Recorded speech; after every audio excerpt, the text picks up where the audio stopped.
Hi hello ನಮಸ್ತೆ. ನೀವು ನೋಡ್ತಾ ಇದ್ದೀರಾ ಗೋಕುಲ ವ್ಲಾಗ್ಸ್ ಇನ್ ಕನ್ನಡ. ನಾನು ಪಲ್ಲವಿ. ಎಲ್ಲರಿಗೂ ಗೌರಿ ಗಣೇಶ ಹಬ್ಬದ ಶುಭಾಶಯಗಳು. ನಾನಿವತ್ತು ಗೌರಿ ಹಬ್ಬಕ್ಕೆ ನೈವೇದ್ಯಕ್ಕೆ ಅಂತ ಹಯಗ್ರೀವನ ಮಾಡ್ತಾ ಇದ್ದೀನಿ. ಹೇಗ್ ಮಾಡೋದು ಅಂತ ನೋಡ್ಕೊಂಬರೋಣ.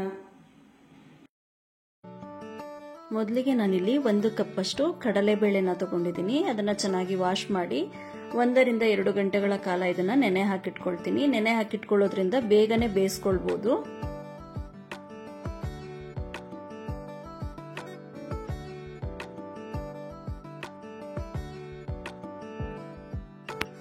ಇವಾಗ ಕಡಲೆಬೇಳೆ ಚೆನ್ನಾಗಿ ನೆಂದಿತ್ತು. ನಾನು ಇದನ್ನ ಕುಕ್ಕರ್ನಲ್ಲಿ ಇಟ್ಟು ವಿಷಲ್ನ ಹಾಕ್ಸ್ಕೊಳ್ತೀನಿ. ಚೆನ್ನಾಗಿ ಬೇಯಿಸ್ಕೊಳ್ಬೇಕು.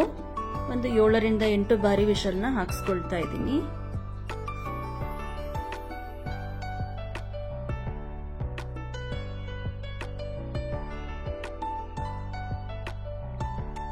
ಇವಾಗ ಇದು ಚೆನ್ನಾಗಿ ಬೆಂದಿದೆ.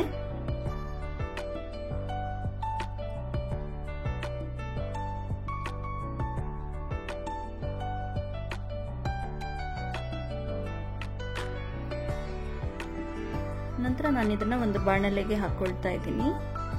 ಇದರಲ್ಲಿ ಇರುವಂತಹ ನೀರಿನ ಅಂಶ ಸ್ವಲ್ಪ ಹೋಗಬೇಕು. ನಂತರ ಇದಕ್ಕೆ ನಾನು ಬೆಲ್ಲ ಹಾಕೊಳ್ತೀನಿ.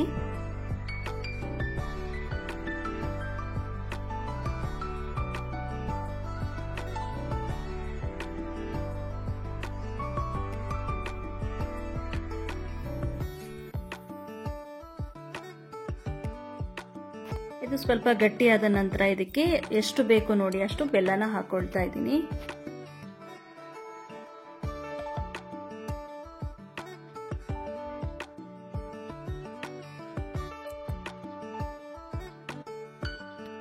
ನಂತರ ಒಂದು 1/4 ಸ್ಪೂನ್ ಅಷ್ಟು ಏಲಕ್ಕಿ ಪೌಡರ್ನ ಇದಕ್ಕೆ ಸೇರಿಸ್ಕೊಂಡಿದ್ದೀನಿ. ಹಾಗೆ ಸ್ವಲ್ಪ ತುಪ್ಪನ ಹಾಕೊಳ್ತಾ ಇದ್ದೀನಿ.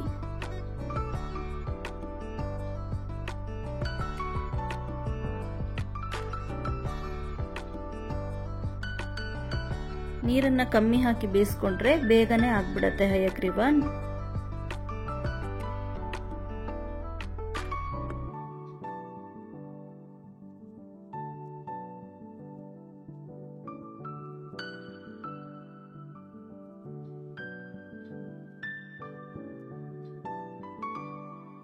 ನಂತರ ಇದಕ್ಕೆ 1 ಕಪ್ ಅಷ್ಟು ಕಾಯಿ ತುರಿನ ಹಾಕೊಳ್ತಾ ಇದ್ದೀನಿ.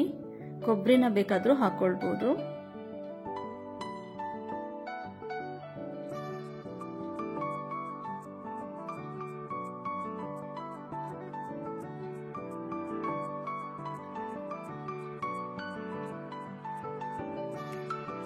ಹಾಗೆ ಕಡಲೆಬೇಳೆ ಕೂಡ ತಂಪು. ಹಾಗೆ ನಾವಿಲ್ಲಿ ಬೆಲ್ಲನ ಹಾಕೊಂಡಿರೋದ್ರಿಂದ ಆರೋಗ್ಯಕ್ಕೂ ಕೂಡ ತುಂಬಾನೇ ಒಳ್ಳೆಯದು.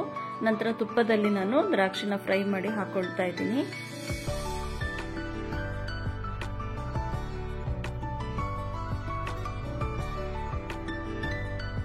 ಈಗ ರುಚಿಕರವಾದಂತಹ ಹಯಗ್ರೀವ ರೆಡಿಯಾಗಿದೆ.